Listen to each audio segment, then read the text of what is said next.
Lo que yo había pensado hoy es poder hacer como una especie de resumen de lo que fuimos trabajando hasta acá respecto de la ansiedad, más en términos teóricos, y poder relacionarlo un poco con lo que estuvimos viendo o con lo que estuvimos haciendo en el consultorio, todos juntos, relacionado con los ejercicios, ¿sí?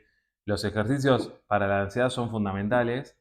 De hecho, parte del tratamiento, es más importante la parte del tratamiento conductual que la parte del tratamiento cognitivo, llamémosle.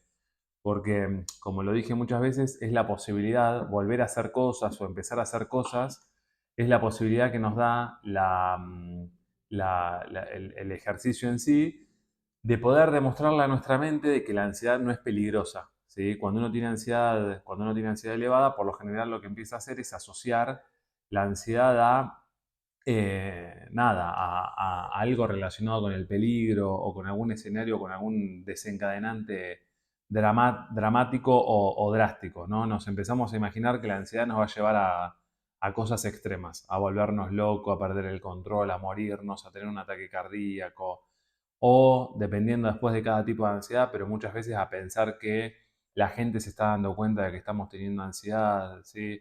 O de que no podemos estar en un lugar cerrados, o que no podemos estar en determinados lugares, producto de que la necesidad de controlar o simplemente por el malestar que genera esa ansiedad, nos va a hacer, nos va a hacer pasarla muy mal en ese momento o en esa situación puntual, ¿sí? Aprovecho antes de como de arrancar y aprovechando que se conectaron ustedes, les pregunto si hay algo que les haya resultado interesante del grupo o algo que les haya resultado significativo más que interesante en función de su ansiedad. Si hay algo que se hayan dado cuenta de los últimos ejercicios que estuvimos haciendo en sesión que esté ligado como a la ansiedad o a algún mecanismo que se ponía en juego cuando uno tenía ansiedad elevada. Está bueno esto que decís. De nuevo, yo traté, por medio de los cuestionarios que fuimos haciendo y de las anotaciones que le fui dando, yo traté de poder identificar en cada uno de ustedes, si bien es difícil en un grupo poder hacerlo, pero yo lo que trataba era poder identificar, que cada uno de ustedes pueda identificar cuál era el punto conflictivo de la ansiedad, cuál era el punto en el que la ansiedad se volvía problemática. ¿Sí? Y vos lo que tenías identificado que era muy claro era que vos tenías la sensación en un ataque de pánico o cuando tenías ansiedad elevada que no te entraba la cantidad de oxígeno en tu organismo, ¿no? Y que posiblemente eso podría traer consecuencias negativas.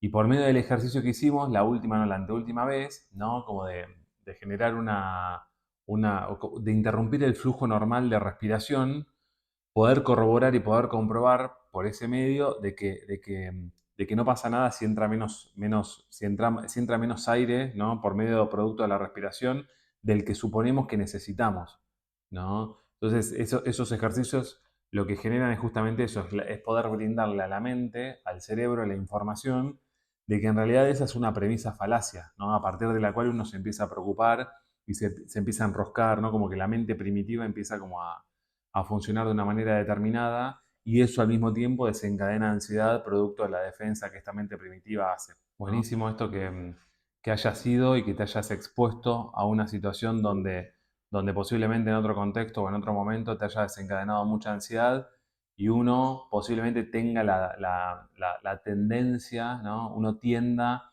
a evitar ese tipo de situaciones, ¿no? Es fundamental poder, en la medida en la que están dadas las condiciones y que uno arranca con el tratamiento y puede avanzar, poder exponerse a esas situaciones. No hay manera, no hay información, te puedes leer los libros y escuchar los podcasts y participar de todos los talleres de ansiedad, etcétera, que si no te expones a la situación a la cual le tenés miedo, obviamente con ayuda y con acompañamiento, no hay forma de que la mente, de que el cerebro este primitivo al que yo hago mención, pueda tomar noticia, pueda tomar esa información y entender de que esa información corrobora la idea de que no te genera daño la ansiedad, que no te genera daño la ansiedad o que no es peligroso afrontar determinados ambientes, determinados espacios. Cuando uno sufre la ansiedad, cuando uno tiene ansiedad elevada, hay por lo general determinados indicios del entorno o del funcionamiento del propio cuerpo que en otro momento diferente pueden pasar desapercibidos o inadvertidos, ¿no? Y que en determinado contexto o en determinada situación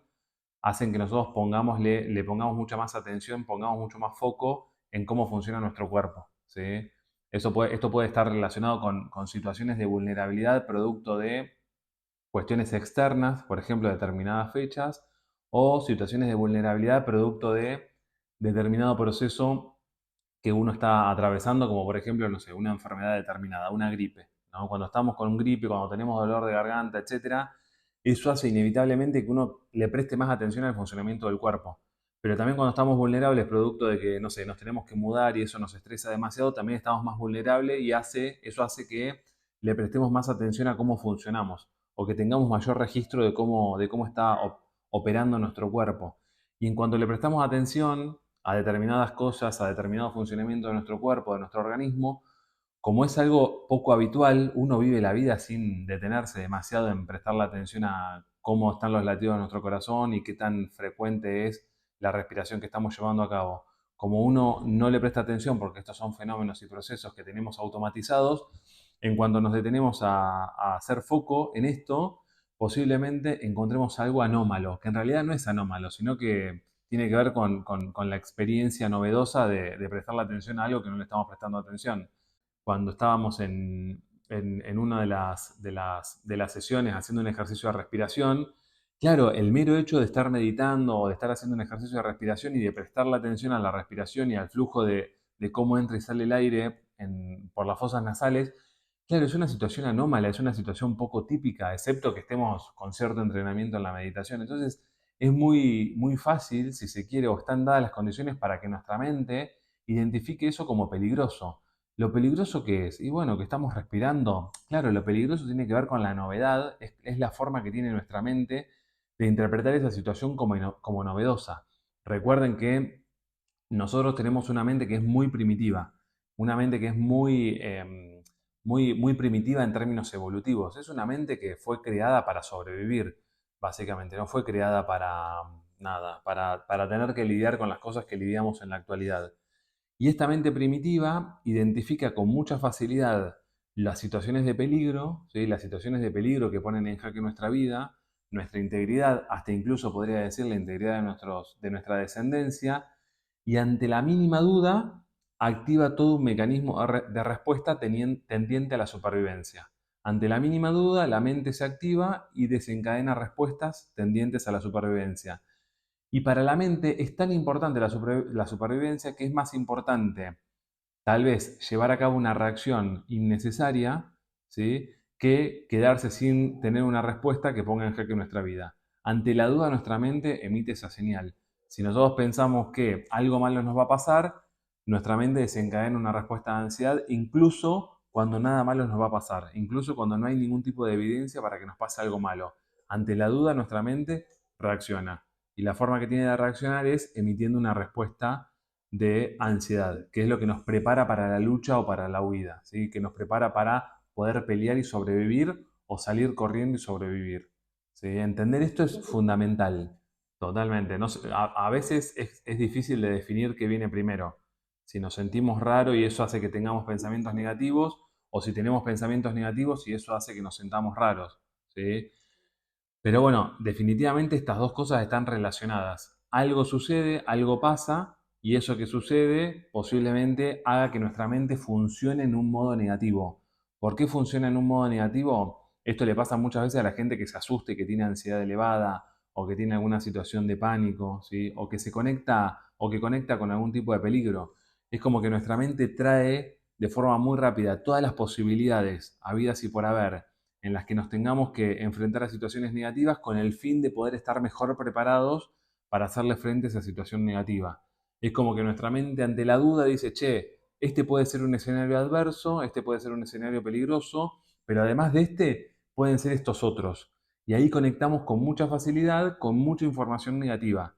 ¿Para qué hace esto en la mente? Hace esto en la mente porque entiende que podemos estar mejor preparados, aunque muchas veces eso no ocurre. Y muchas veces lo que nos pasa es que estamos vulnerables con un poco de ansiedad y nuestra mente se engancha con cosas muy negativas, con pensamientos muy negativos y lo único que logramos es aumentar de forma significativa la ansiedad sin ningún sentido, sin ningún propósito.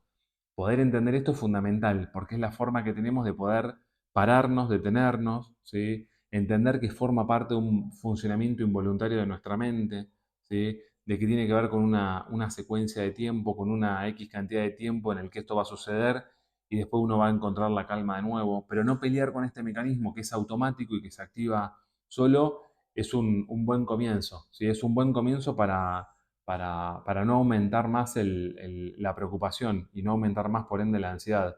A veces la gente se preocupa porque tiene pensamientos negativos y esa preocupación hace que la mente desencadene más pensamientos negativos y eso hace que nos preocupemos más. Y cuando nos preocupamos más, conectamos con más pensamientos negativos y se genera un círculo vicioso muy complejo. Y esto parte muchas veces de la premisa de que uno cree, uno siente que no tiene que estar funcionando de esa manera, que no tiene que estar pensando de esa manera como si fuese un acto voluntario. De nuevo, parece como que el cuerpo, la mente se defienden de determinadas situaciones que vivimos, novedosas, separaciones o de cualquier otra índole, y cuando se defiende de esto también responde por intermedio de la ansiedad, ¿no? Emite una señal de alarma a partir de la cual nuestro cuerpo se prepara para luchar o para huir, ¿sí? Por medio de la ansiedad.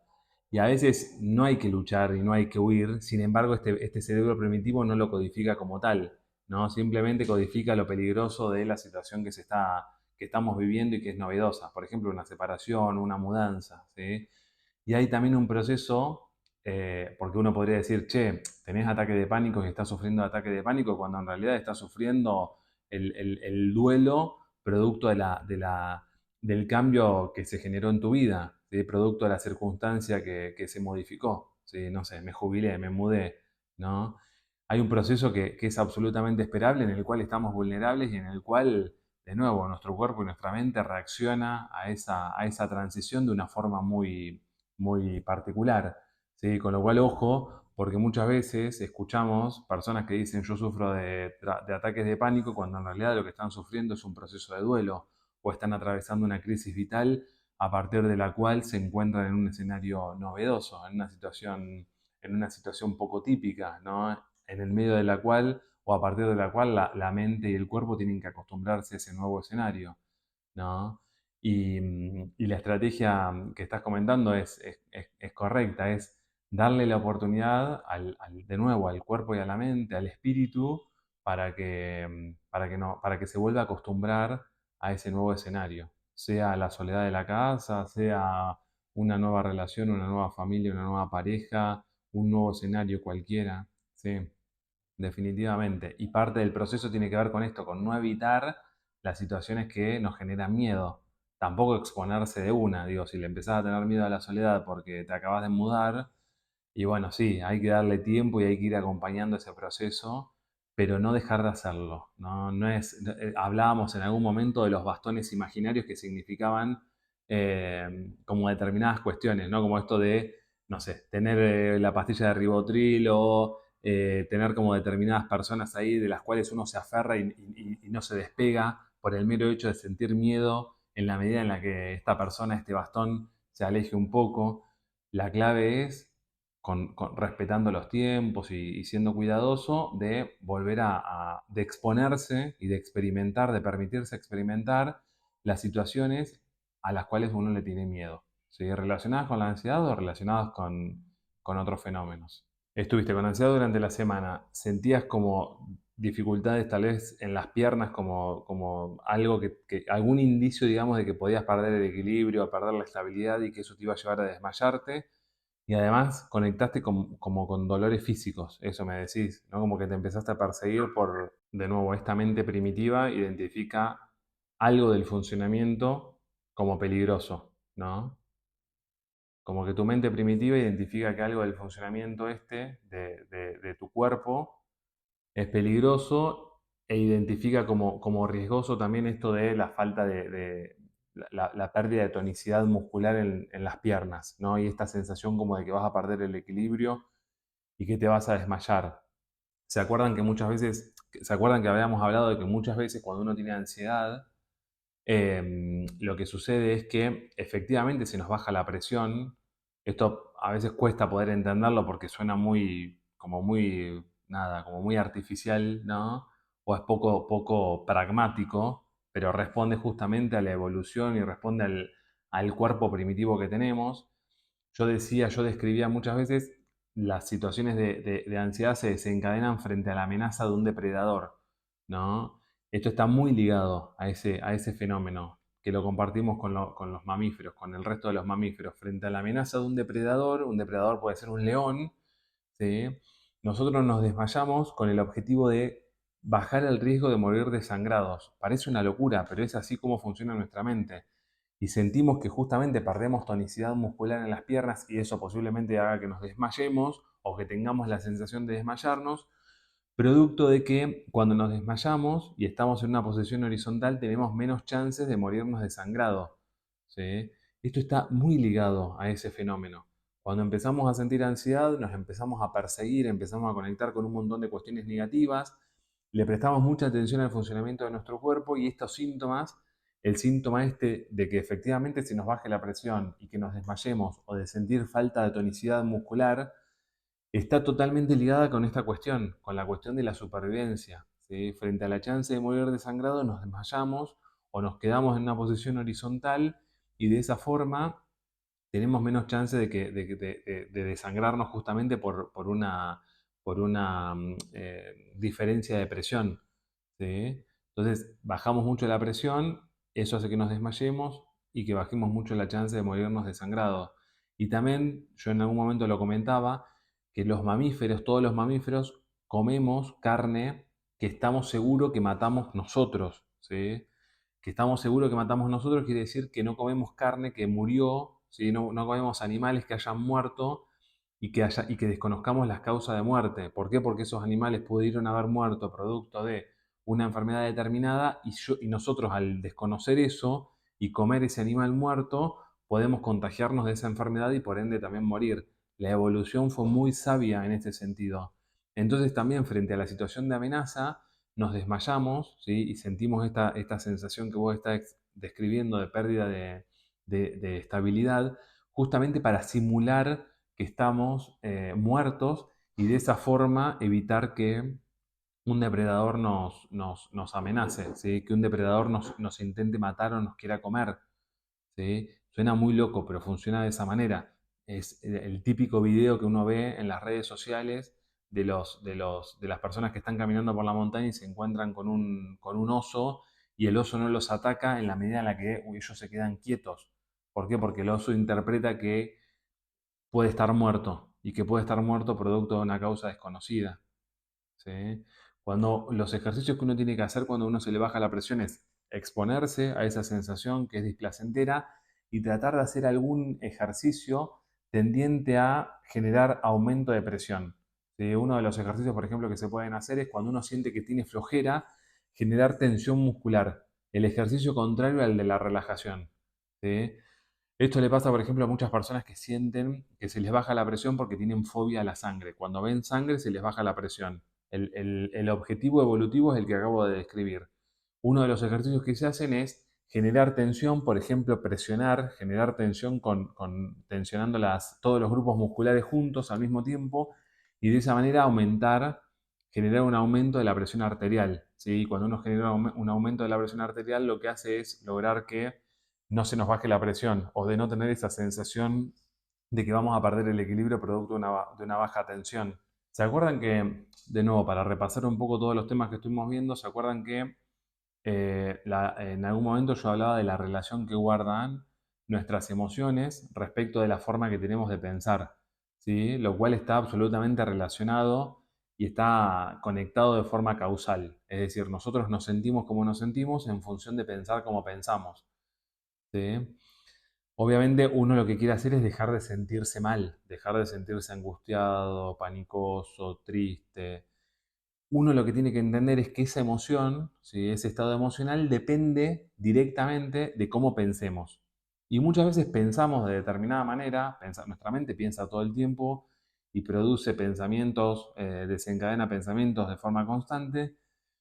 Cuando uno le presta atención a esa forma que tiene de pensar, muchas veces que desencadenan determinada emoción, esa forma de pensar no tiene demasiada lógica. Sin embargo, uno, como el flujo de pensamiento es constante y muy rápido, uno le atribuye carácter de verdad a ese pensamiento, a eso que produce nuestra mente. ¿Sí? Uno de los ejercicios que podés hacer, que fue lo que estuvimos viendo y algunos de los que yo envié en la primera o la segunda guía, ¿sí? Tiene que ver con empezar a registrar absolutamente todo todos los pensamientos que coinciden con el momento de malestar emocional o que coinciden con el momento de ansiedad. ¿Qué quiere decir? Yo tengo ansiedad o experimento ansiedad o me siento mal porque empiezo a conectar con el funcionamiento de mi cuerpo, un poco lo que decías recién, sentir que se te baja la presión, que te podés desmayar, etcétera. En cuanto aparece esa emoción, en cuanto aparecen esas sensaciones, esas emociones, identificar rápidamente qué es lo que está produciendo tu mente, qué es lo que piensa tu mente en esa situación y anotarlos. La mente es muy tramposa y estos pensamientos son muy fugaces, aparecen y desaparecen de forma muy rápida. Anotarlos a uno le permite tener un registro más claro. Y muchas veces cuando uno los anota, llega a la conclusión de que esos pensamientos no tienen demasiada lógica. Cuando uno los anota, después puede hacer un contraste entre estos pensamientos y, por ejemplo, lo que estuvimos viendo en estos grupos respecto de la parte más teórica, ¿sí? De la parte más teórica dura. Entonces ahí uno puede hacer una especie de paralelismo entre lo que produce nuestra mente en esas situaciones puntuales y la conexión que guarda con determinada información que tal vez en ese momento es inaccesible, pero que está, que uno la tiene. O sea, yo lo que me pregunto es, por ejemplo, qué hubiese pasado, ¿sí? Si durante esta semana encontrabas un argumento, encontrabas una explicación válida que te diga o que te permita decirte a vos misma por qué estás sintiendo lo que sentís. Que te permita decirte a vos misma, por ejemplo, por qué sentís que, no sé, te vas a desmayar. Te pregunto, ¿conectaste en algún momento con esta información que estamos hablando, con algo de lo que estuvimos hablando en los grupos? ¿O fue como demasiado, el combo emocional fue demasiado en ese momento y no pudiste, no hubo como un espacio reflexivo para poder conectar con algo de lo que estuvimos viendo acá en los grupos respecto a la ansiedad? Natalia, lo que tenés que tratar de conseguir cuando tengas un síntoma puntual, de buscar en la bibliografía de tu mente, de lo que estuvimos viendo en estos grupos, cuál es la explicación lógica que tiene ese síntoma para vos. Vos en ese momento, cuando sentís que te estás por desmayar, tenés que poder explicar, tenés que encontrar esta información en tu mente. ¿Sí? Tenés que repasar los cuadernillos que estuvimos viendo o las anotaciones que fuiste haciendo. Porque la forma ahí de contrarrestar esto, ¿sí? Este pensamiento que en esta mente primitiva genera una respuesta de ansiedad, es contrarrestarla con información racional. Que obviamente en una situación de jaque no la tenemos, pero por eso está el grupo este y por eso la información que estuvimos hablando acá. ¿Sí? En cualquier situación, no importa la situación, es poder evocar ahí la información racional que nos permita explicar por qué nos sentimos como nos sentimos.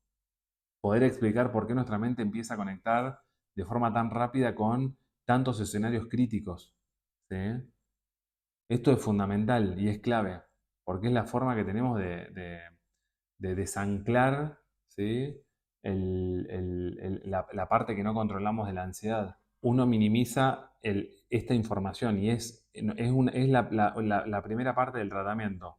La exposición también va a ayudar y es trascendental, pero la parte de la información es clave, porque es lo que le podemos decir a nuestra mente ahí en el momento en el que nos está sucediendo es, che, esto es lo que tiene que pasarte, porque te sentís rara.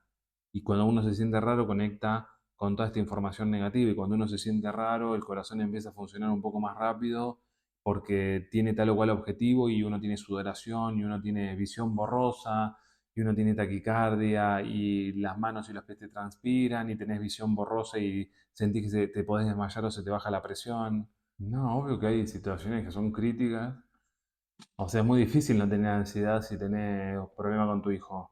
O es difícil no tener ansiedad si estás pasando por un proceso de separación. O tener ansiedad o no tener ansiedad si estás sin trabajo, sin empleo. ¿Por qué? Porque ahí la mente primitiva identifica el escenario como crítico, como catastrófico, como negativo. Y es muy difícil frente a ese escenario negativo, que además es cierto, es real, es concreto, no responder, no desencadenar una respuesta de ansiedad. Sí, no, coincido, o sea, es muy difícil pensar. Por eso, nada, en la medida de lo posible hay que tratar de solucionar el problema que pueda estar condicionando la ansiedad. Si yo estoy, un poco lo que decíamos recién hace un rato con Moni, estoy pasando por un proceso de duelo o estoy pasando por una crisis vital, bueno, tengo que tener la, la templanza, ¿sí? De poder hacerle frente a esa situación, ¿sí?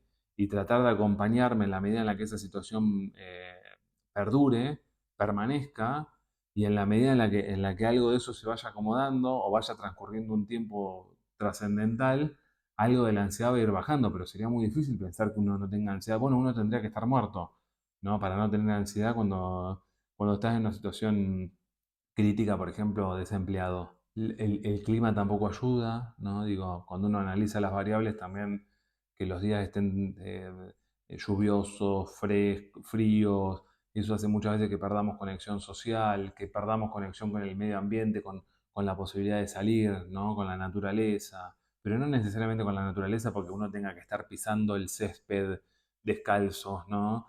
Sino con esto de poder salir, de poder caminar, de poder andar, de poder ver gente, ¿no? Como nada, una conexión diferente que con el estar adentro, y eso también es una variable que influye. Definitivamente nos acercamos en una época del año donde determinadas cosas pasan con mucha más frecuencia y con mucha más facilidad, y eso incide. ¿Sí? Un bastón imaginario hace que uno cree que es el bastón que te dice, che, no hagas tal o cual cosa y por no hacerlo no te va a pasar lo negativo que supones que te va a pasar. Sin embargo, ansiedad seguís teniendo y ataques de pánico también.